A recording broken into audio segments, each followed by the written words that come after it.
Section 4 of 20 short science fiction stories by various authors. Off Course by Mac Reynolds. Shore and Bagora. It was a great day for the earth. The first envoy from another world was about to speak. That is, if he could forget that horse for a minute. First on the scene were Larry Dermott and Tim Casey of the State Highway Patrol. They assumed they were witnessing the crash of a new type of Air Force plane and slipped and skidded desperately across the field to within 30 feet of the strange craft, only to discover that the landing had been made without accident. Patrolman Dermott shook his head. "They're getting queerer looking every year. Get a load of it. No wheels, no propeller, no cockpit." They left the car and made their way toward the strange egg-shaped vessel. Tim Casey loosened his .38 in his holster and said, "Sure, I'm beginning to wonder if it's one of ours. No insignia and—" A circular door slid open at that point and Damery Tass stepped out, yawning. He spotted them, smiled, and said, "Glork." They gaped at him. "Glork is right," Dermott swallowed. Tim Casey closed his mouth with an effort. "Do you mind the color of his face?" he blurted. "How could I help it?" Damery Tass rubbed a blue-nailed pink hand down his purplish countenance and yawned again. "Goromatigan Horpes Radium," he said. Patrolman Dermott and Patrolman Casey shot stares at each other. "'Tis double talk he's after givin' us," Casey said. Damery Tass frowned. "Hamara?" he asked. Larry Dermott pushed his cap to the back of his head. "That doesn't sound like any language I've even heard about." Damery Tass grimaced, turned and re-entered his spacecraft to emerge in half a minute with his hands full of contraption.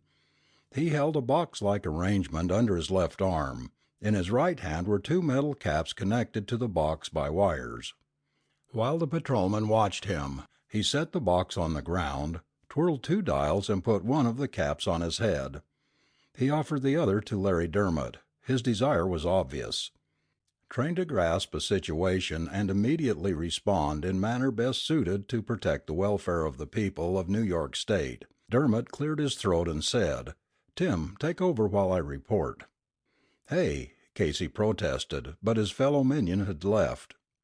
"Mandaya," Damery Tass told Casey, holding out the metal cap. "Faith, and do I look balmy?" Casey told him. "I wouldn't be putting that dingus on my head for all the colleens in Ireland." "Mandaya," the stranger said impatiently. "Be Jasus," Casey snorted. "Ye can't." Dermott called from the car, "Tim, the captain says to humor this guy. We're going to keep him here until the officials arrive." Tim Casey closed his eyes and groaned. "Humor him, he's after sayin'." "Orders it is," he shouted back. "Sure, and did you tell him he's in Technicolor? Begorra, he looks like a man from Mars." "That's what they think," Larry yelled, "and the governor's on his way. We're to do everything possible short of violence to keep this character here." "Humor him, Tim." Damery Tass snapped, pushing the cap into Casey's reluctant hands. Muttering his protests, Casey lifted it gingerly and placed it on his head. Not feeling any immediate effect, he said, "There, 'tis satisfied ye are now, I'm supposin'." The alien stooped down and flicked a switch on the little box. It hummed gently. Tim Casey suddenly shrieked and sat down on the stubble and grass of the field. "Begorra," he yelped, "I've been mothered." He tore the cap from his head. His companion came running. "What's the matter, Tim?" he shouted. Damery Tass removed the metal cap from his own head. "Sure, and nothin' is after bein' the matter with him," he said.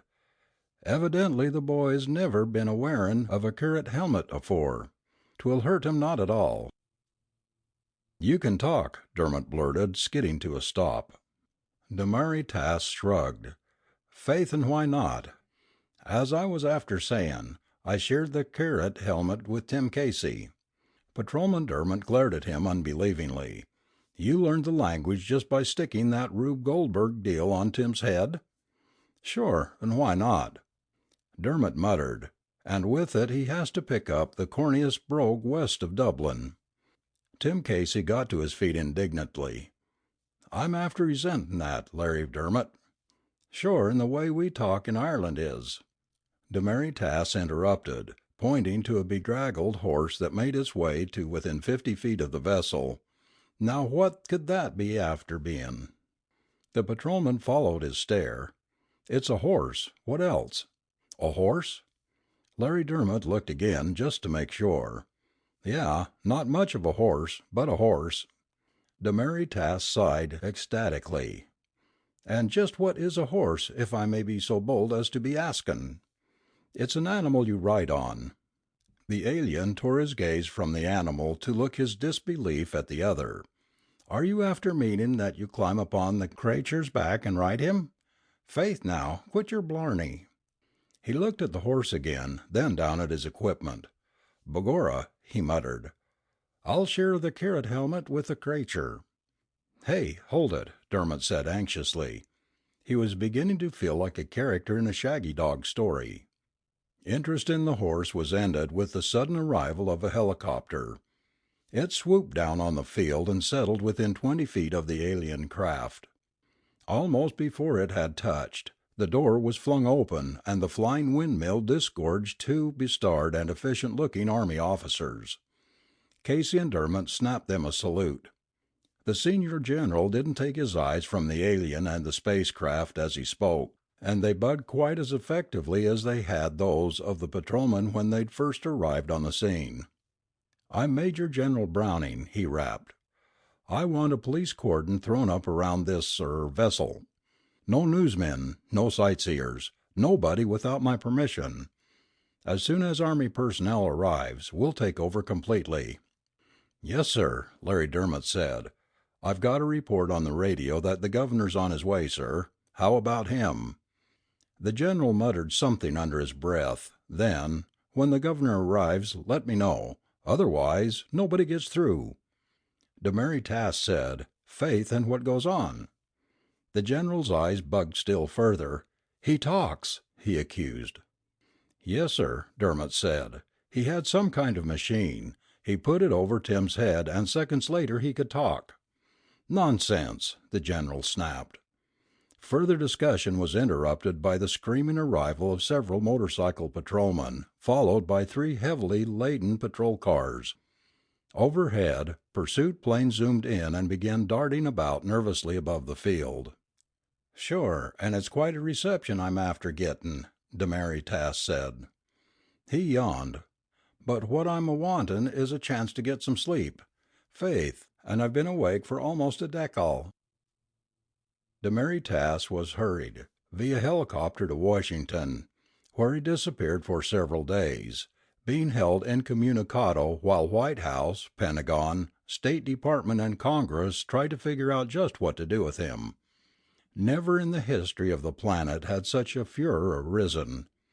Thus far, no newspaper men had been allowed within speaking distance. Administration higher-ups were being subjected to a volcano of editorial heat, but the longer the space alien was discussed, the more they viewed with alarm the situation his arrival had precipitated. There were angles that hadn't at first been evident. Obviously he was from some civilization far beyond that of Earth's. That was the rub. No matter what he said, it would shake governments, possibly overthrow social systems, perhaps even destroy established religious concepts. But they couldn't keep him under wraps indefinitely. It was the United Nations that cracked the Iron Curtain. Their demands that the alien be heard before their body was too strong and had too much public opinion behind them to be ignored. The White House yielded and the date was set for the visitor to speak before the assembly. Excitement, anticipation, blanketed the world. Shepherds in Sinkiang, multimillionaires in Switzerland, fakers in Pakistan, gonchos in Argentine, were raised to a zenith of expectation.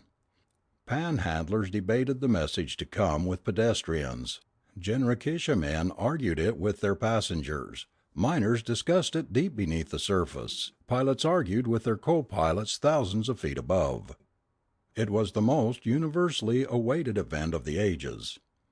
By the time the delegates from every nation, tribe, religion, class, color, and race had gathered in New York to receive the message from the stars, the majority of Earth had decided that Demaritas was the plenipotentiary of a super civilization which had been viewing developments on this planet with misgivings. It was thought this other civilization had advanced greatly beyond Earth's, and that the problems besetting us, social, economic, scientific, had been solved by the super civilization. Obviously, then, Demaritas had come, an adviser from a benevolent and friendly people, to guide the world aright. And 9/10ths of the population of Earth stood ready and willing to be guided. The other tenth liked things as they were and were quite convinced that the space envoy would upset their apple carts. Vilhjalmur Anderson, Secretary General of the UN, was to introduce the space emissary. "Can you give me an idea at all of what he is like?" he asked nervously. President McCord was upset as the Dane. He shrugged in agitation. "I know almost as little as you do." Sir Alfred Oxford protested. "But my dear chap, you've had him for almost 2 weeks. Certainly in that time—" The president snapped back. "You probably won't believe this, but he's been asleep until yesterday. When he first arrived he told us he hadn't slept for a decal, whatever that is. So we held off our discussion with him until morning. Well, he didn't wake in the morning, nor the next. 6 days later, fearing something was wrong, we woke him." "What happened?" Sir Alfred asked. The president showed embarrassment. "He used some rather ripe Irish profanity on us, rolled over, and went back to sleep." Vilhjalmur Anderson asked, "Well, what happened yesterday?" "We actually haven't had time to question him. Among other things, there's been some controversy about whose jurisdiction he comes under. The State Department claims the Army shouldn't." The Secretary General sighed deeply. "Just what did he do?" "The Secret Service reports he spent the day whistling Mother Machree and playing with his dog, cat, and mouse." "Dog, cat, and mouse? I say!" blurted Sir Alfred. The president was defensive. He had to have some occupation, and he seems to be particularly interested in our animal life. He wanted a horse but compromised for the others. I understand he insists all 3 of them come with him wherever he goes. I wish we knew what he was going to say," Anderson worried. "Here he comes," said Sir Alfred. Surrounded by FBI men, Demaritas was ushered to the speaker's stand. He had a kitten in his arms, a Scotty followed him. The alien frowned worriedly. "Sure," he said, "and what can all this be? Is some ordinance I've been after breakin'?" McCord, Sir Alfred, and Anderson hastened to reassure him and made him comfortable in a chair. Vilhjalmur Anderson faced the thousands in the audience and held up his hands, but it was 10 minutes before he was able to quiet the cheering, stamping delegates from all Earth. Finally, "Fellow Terrans, I shall not take your time for a lengthy introduction of the envoy from the stars. I will only say that, without doubt, this is the most important moment in the history of the human race. We will now hear from the first being to come to Earth from another world." He turned and gestured to Demaritas, who hadn't been paying overmuch attention to the chairman in view of some dog and cat hostilities that had been developing about his feet. But now the alien's purplish face faded into a light blue. He stood and said hoarsely, "Faith, and what was that last you said?" Vilhjalmur Anderson repeated, "We will now hear from the first being ever to come to Earth from another world." The face of the alien went a lighter blue. "Sure, and you wouldn't jest be a-frightenin' a body, would ye? You don't claim to tell me this planet isn't after being a member of the Galactic League?" Anderson's face was blank. "Galactic League?" "Cushla Machree," Demaritas moaned. "I've gone and put me foot in it agin. I'll be after getting Kirk for this." Sir Alfred was on his feet. "I don't understand. Do you mean you aren't an envoy from another planet?" Demaritas held his head in his hands and groaned. "An envoy, he's sayin'. and meself only a second-rate collector of specimens for the Carthus Zoo." He straightened and started off the speaker stand. "Sure, and I must blast off immediately." Things were moving fast for President McCord, but already an edge of relief was manifesting itself. Taking the initiative, he said, Of course, if that is your desire." He signaled to the bodyguard who had accompanied the alien to the assemblage. A dull roar was beginning to emanate from the thousands gathered in the tremendous hall, murmuring, questioning, disbelieving. Viljamar Anderson felt that he must say something. He extended a detaining hand. "Now you are here," he said urgently, "even though by mistake. Before you go, can't you give us some brief word? Our world is in chaos. Many of us have lost faith. Perhaps—" Damari Tass shook off the restraining hand. "Do I look daft? Begorry, I should have been a knowin' somethin' was queer. All your weapons and your strange ideas. Faith, I wouldn't be surprised if ye hadn't yet established a planet-wide government. Sure, and I'll go still further. Ye probably have wars on this benighted world. No wonder it is ye haven't been invited to join the Galactic League and take your place among the civilized planets." He hustled from the rostrum and made his way, still surrounded by guards, to the door by which he had entered. The dog and the cat trotted after, undismayed by the furor about them. They arrived about 4 hours later at the field on which he had landed, and the alien from space hurried toward his craft, still muttering. He had been accompanied by a general and by the president, but all the way he had refrained from speaking. He scurried from the car and toward the spacecraft. President McCord said, "You've forgotten your pets. We would be glad if you would accept them as—" The alien's face faded a light blue again. "Faith, and I'd almost forgotten," he said. "If I take a cratur from his quarantine planet, my name'd be Nork. Keep your dog and your kitty." He shook his head sadly and extracted a mouse from a pocket. "And this amazing little cratur as well." They followed him to the spacecraft. Just before entering he spotted the bedraggled horse that had been present on his landing.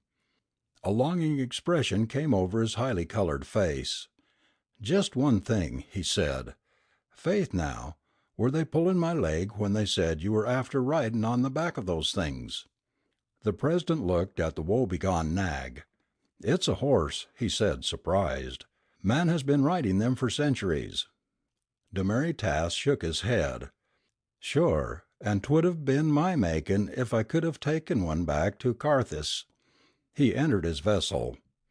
The others drew back, out of range of the expected blast, and watched, each with his own thoughts, as the first visitor from space hurriedly left Earth. End of section 4